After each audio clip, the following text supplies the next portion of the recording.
জীৱনত সুখী হ'বলৈ লাগে মাথো এখন সঁচা হৃদয়, য'ত থাকে সঁচা মৰম, ভালপোৱা আৰু বিশ্বাস।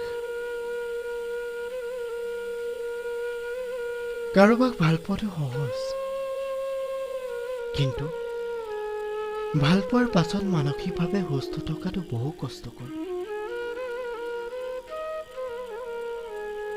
সম্পৰ্ক সদায় তেজৰ ওপৰত নহয়, সম্পৰ্ক বিশ্বাসৰ ওপৰত প্ৰতিষ্ঠিত হয়। চিনাকি এইটো আচল পৰিচয় নহয়।